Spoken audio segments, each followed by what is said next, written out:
అందరికీ నమస్తే.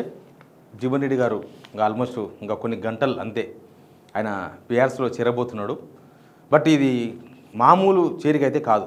ఎందుకంటే మనం ఇన్ని సంవత్సరాల నుంచి రాజకీయాలు చూసుకుంటూ వస్తున్నాం కదా. బీఆర్ఎస్లో మున్సిపల్ ఎలక్షన్స్ ముందో లేకపోతే సర్పంచ్ ఎలక్షన్స్ ముందో చాలామంది చేరిండ్రు. బట్ జీవన్ రెడ్డి చేరిక మాత్రం ఒక గేమ్ చేంజర్, 100% గేమ్ చేంజర్. పాలిటిక్స్లో ఒక గేమ్ చేంజర్. ఇక్కడ కాంగ్రెస్లో జీవన్ రెడ్డి పైన మాట్లాడుతున్న వాళ్ళు కూడా, లేకపోతే కాంగ్రెస్లో కూడా చర్చ జీవన్ రెడ్డి పార్టీ వేయడం పైన తీవ్రమైన అసంతృప్తి ఉంది.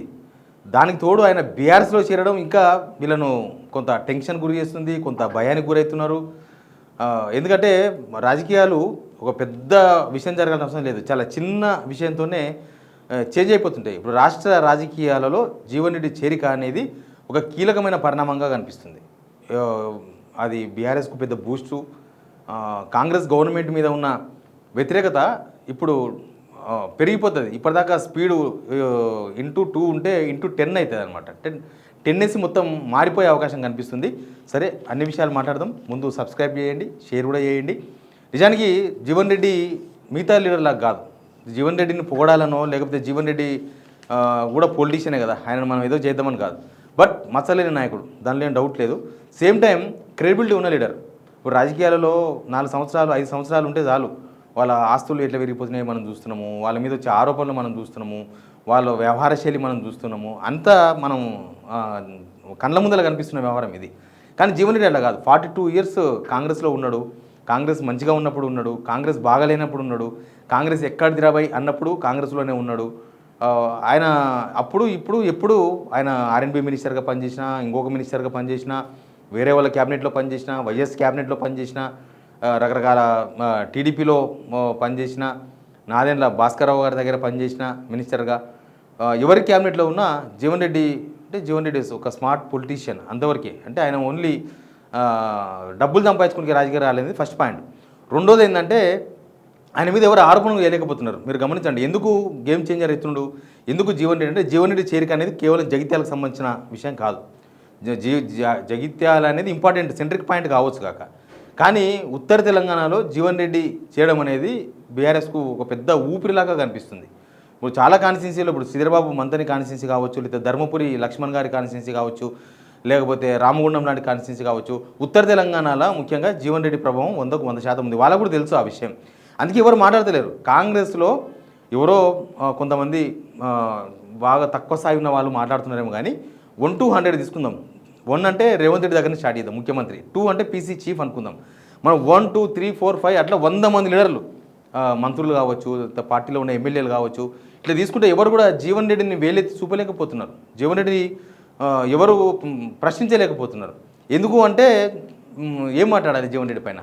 జీవన్ రెడ్డి మీద మాట్లాడితే ఇంకా ఎక్కువ వ్యతిరేకత వస్తుంది, వ్యక్తిగతంగా వ్యతిరేకత వస్తుంది. జీవన్ రెడ్డి మీద మాట్లాడితే పార్టీ మీద ప్రభుత్వం మీద కాదు, ఎవరైతే మాట్లాడతారో వాళ్ళ మీద వ్యక్తిగతంగా వస్తుంది. ఎందుకంటే వీళ్ళ మీద వచ్చిన ఆరోపణలు కానీ జీవన్ రెడ్డి మీద రాలేదు. జీవన్ రెడ్డి అందుకే ఎవరు మాట్లాడతలేరు. ఇంకోటి ఏంటంటే జీవన్ రెడ్డి మాట్లాడుతున్న మాటలకు క్రెడిబిలిటీ ఎక్కువైపోయింది. ఆయన ఇప్పుడు బీఆర్ఎస్ వాళ్ళు ప్రతిపక్షంగా ప్రభుత్వంలో జరిగే విషయాల మీద ఎట్లా విమర్శిస్తారు, బీజేపీ అయినా విమర్శిస్తుంది, మిగతా విపక్షాలంతా కూడా ఖచ్చితంగా గవర్నమెంట్లో జరిగే తప్పులను లేకపోతే గవర్నమెంట్ చేసే కార్యక్రమాలను వాళ్ళు విమర్శిస్తారు, దానిలో తప్పులేదో లెక్క పెడతారు. కానీ జీవన్ రెడ్డి కాంగ్రెస్లో ఉన్నప్పటి నుంచే కాంగ్రెస్ ఆయన మాటకి క్రెడిబిలిటీ ఎక్కువ. ఆయన దానిలో ఉండి మాట్లాడిండు, బయటకు వచ్చి మాట్లాడుతున్నాడు. కాకపోతే ఆయన ఎక్కడ కాంగ్రెస్ విమర్శిస్తలేడు. ఆయన ఎంతసేపటికి రేవంత్ రెడ్డినే విమర్శిస్తున్నాడు, రేవంత్ రెడ్డి పరిపాలన విమర్శిస్తున్నాడు తప్ప రేవంత్ రెడ్డి వరకే ఆయన ఆయనకున్న వ్యతిరేకత కనిపిస్తుంది తప్ప కాంగ్రెస్ పార్టీ మీదనో లేకపోతే పార్టీ అధిష్టానం పైననో ఎక్కడ వ్యతిరేకంగా కామెంట్ చేస్తలేడు. అయితే రేవంత్ రెడ్డి తప్పిదమా అంటే ఇప్పుడు అసంతృప్తిగా ఉన్నది రేవంత్ రెడ్డి సంతృప్తిగా ఉండొచ్చు కాక జీవన్ రెడ్డి పోతుండు కదా అని, కానీ పార్టీ హైకమాండ్ కూడా అసంతృప్తిగానే ఉంది. మనం చూసినాం కదా, మీనాక్షి నటరాజన్ మొన్ననే పోయి రేవంత్ రెడ్డి దగ్గర కూర్చొని పీసీ చీఫ్ని పిలుచుకొని అసలు ఏం చేస్తున్నారు మీరు, ప్రభుత్వంలో ఉన్నప్పుడు జీవన్ రెడ్డి పార్టీ మారడం ఏంది? ఎవరైనా సరే ప్రభుత్వంలో ఉన్నప్పుడు 4 పనులు చేసుకోవాలనుకుంటారు, లేకపోతే ప్రభుత్వంలో ఉంటే ఏదో పని అవుతుందని ఆశతో ఉంటారు. కానీ 2.5 సంవత్సరాల గవర్నమెంట్ ఉంది, ఆయన పార్టీ మారి అది కూడా ప్రతిపక్షంలోకి పోతున్నాడు, అది కూడా బీఆర్ఎస్లోకి పోతున్నాడు. వీళ్ళకి ప్రత్యర్థి ఎవరైతే అనుకుంటున్నారో, అసలు తెలంగాణలో బీఆర్ఎస్ఏ ఉండకూడదు అనుకున్నారో, అసలు బీఆర్ఎస్ లేకుండా చేస్తామన్నారు, బీఆర్ఎస్ ఎక్కడదని ప్రశ్నించినారో, ఇప్పుడు వాళ్ళ పార్టీ లీడర్ సీనియర్ లీడర్ ఆయన బీఆర్ఎస్ పోతున్నాడు. అది వీళ్ళకు ఒక పెద్ద మెంటల్ టార్చర్ అయిపోయింది. జీవన్ రెడ్డి బీఆర్ఎస్ పోవడం ఏంది, ఆయన బీజేపీ పోతే వీళ్ళ ప్రవర్తన ఎట్లుండేదో తెలియదు. అంటే బీజేపీ పోతే అది మునిగిపోయే పార్టీ అనేవాళ్ళు, లేకపోతే బీజేపీ ఎక్కడిది అనేవాళ్ళు. ఇప్పటిదాకా పెద్దగా డైరెక్ట్ విమర్శలు చేయలేదు బీజేపీ మీద ఈ పార్టీ లీడర్స్ ఎవరు కూడా. కానీ బీజేపీ పోతే ఎట్లా ఉండేదో తెలియదు. బీఆర్ఎస్ పోవడం అనేది వీళ్ళకు ఎక్కడ అర్థం కాని వ్యవహారం లాగా మారిపోయింది. గవర్నమెంట్లో ఒక్క అంశమే మొత్తం మారుస్తుంది. నేను కేసీఆర్ గవర్నమెంట్లో ఈటల రాజేందర్ మార్చకాని పోలుస్తా ఖచ్చితంగా. ఈటల రాజేందర్ని వద్దనుకున్నాడు కేసీఆర్, ఆయనను బయటకు పంపించేసిండు, ఆయన బయటికి వెళ్ళిపోయాడు, ఆయన బీజేపీలో చేరిపోయాడు. కానీ ఈటల రాజేందర్ పార్టీ వీడక ముందు, బీఆర్ఎస్ వీడక ముందు అసలు వాళ్ళని వేలిది చూపేవాళ్ళు లేడు. ఎవరో చాలామంది బయట మాట్లాడేవాళ్ళు, వీళ్ళకి అహంకారమనో లేకపోతే వీళ్ళు అట్లానో వీళ్ళు ఇట్లానో రకరకాలుగా మాట్లాడేవాళ్ళు. కానీ ఈటల రాజేందర్ బయటకు వచ్చిన తర్వాత కేసీఆర్ మీద ఉన్న వ్యతిరేకత, కేసీఆర్ గవర్నమెంట్ మీద ఉన్న వ్యతిరేకత అది నేను ఇందాక చెప్పినట్లుగా *1 కాదు *10 అయిపోయింది. సేమ్ ఇప్పుడు కాంగ్రెస్ గవర్నమెంట్ పైన కూడా జీవన్ రెడ్డి పార్టీ మారడంతోన వాళ్ళ వ్యతిరేకత అంతా కూడా టెండెన్సీ పెరిగిపోద్ది అనమాట. అంటే *10 అయిపోతుంది వ్యతిరేకత. ఇంకా ఎక్కువ చర్చ జరుగుతుంది జనాల్లో, ఎక్కువ వీళ్ళ వ్యతిరేకత మీద పెరుగుతుంది. జీవన్ రెడ్డి మీద ఆరోపణలు చేస్తే ఇంకా ఆయనకే సానుభూతి పెరుగుతుంది తప్ప గవర్నమెంట్కు సానుభూతి పెరిగే అవకాశాలు ఎక్కడ కనిపిస్తలేవు. రేవంత్ రెడ్డి కూడా ఏమని లేకపోయింది కదా జీవన్ రెడ్డిని. ఇక జీవన్ రెడ్డిని ఎక్కువ టార్చర్ చేస్తే ఆయనను వేధింపు రాజకీయాలను బయటకు వస్తాయి, చాలా ఉంటాయి.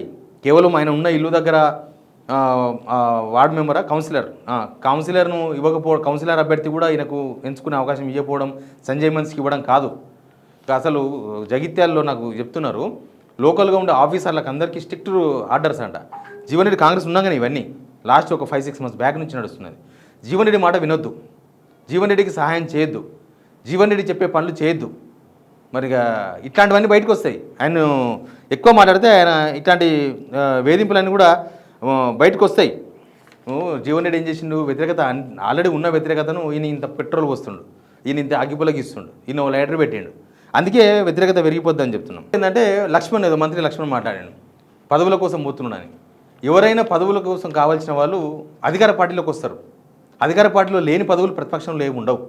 అధికార పార్టీలో ప్రభుత్వం ఉంటుంది, గవర్నమెంట్, దానిలో చాలా పదవులు ఉంటాయి, డబ్బులు వచ్చే పదవులు ఉంటాయి. అట్లా ఎవరైనా గవర్నమెంట్లోకి రావాలని కోరుకుంటారు తప్ప గవర్నమెంట్ ఉన్న పార్టీ నుంచి ఈ ప్రతిపక్ష పార్టీలోకి పోవాలని ఎవరు కోరుకోరు. ఒకవేళ పదవుల కోసం అయితే జనరల్గా చర్చ జరుగుతుంది కదా. ఇప్పుడు జీవన్ రెడ్డి బీఆర్ఎస్లో ఏం పదవులు ఆశించిపోతుంటాడు. నువ్వు బీఆర్ఎస్ గవర్నమెంట్లో ఉన్నప్పుడు కనుక జీవన్ రెడ్డి పార్టీ మారింటే ఖచ్చితంగా ఆయన క్రెడిబిలిటీ దెబ్బతినేది, ఖచ్చితంగా ఆయనకున్న ఇప్పటిదాకా ఉన్న మంచి పేరు పోయేది. కానీ అది జరగలేదు, ఇక్కడ రివర్స్ జరుగుతుంది కదా. 2.5 సంవత్సరాల గవర్నమెంట్లో ఉన్నలోనే ఒక సీనియర్ లీడర్ వ్యతిరేకతతో బయటకు పోతున్నాడంటే దానికి అర్థం ఏమని అర్థం చేసుకోవాలి. కాబట్టి ఇది అంత ఈజీగా జీవన్ రెడ్డి పోవడాన్ని తీసుకోలేకపోతుంది కాంగ్రెస్ కూడా. అంత ఈజీగా ఏదో ఒక పార్టీ లీడర్ పోతే పోని అని అన్నట్లుగా వాళ్ళు లైట్ తీసుకోలేకపోతున్నారు. ఎందుకంటే దాని ప్రభావం చాలా ఉంటుంది, ఆయన సామాజిక వర్గం ఎఫెక్ట్ ఉంటుంది, జీవన్ రెడ్డి లాంటి లీడర్ మీద సానుభూతి కంపల్సరీ ఉంటుంది. ప్లస్ ఉత్తర తెలంగాణలో ఒక పెద్ద గేమ్ చేంజర్ కార్యక్రమం ఈటల రాజేందర్ పోయినప్పుడు ఎట్లా గేమ్ చేంజ్ అయిందో సేమ్ జీవన్ రెడ్డి కాంగ్రెస్ నుంచి పోవడం, బీఆర్ఎస్లో చేరడం కూడా ఖచ్చితంగా ఒక గేమ్ చేంజర్ లాగానే కనిపిస్తుంది. ఇది ఉత్తర తెలంగాణకో జగిత్యాలకో లిమిట్ అయిన విషయం కూడా ఏం కాదు. దక్షిణ తెలంగాణ కూడా చర్చ జరుగుతుంది, చాలా విషయాల మీద చర్చ జరుగుతాయి. బట్ ఒక పొలిటీషియన్ పార్టీ మారడం పైన ఇంత పెద్ద స్థాయిలో చర్చ జరగదు, కానీ ఇప్పుడు జరుగుతుంది చర్చ. అందుకే ప్రభుత్వం మీద వ్యతిరేకత ఇంకా 3 4 10 ఇంకా స్పీడప్ అవుతుంది. ఇప్పటిదాకా ఉన్న వ్యతిరేకత ఒక రకంగా ఉంటే ఇప్పటి నుంచి ఆ వ్యతిరేకత పెరిగిపోతుంది.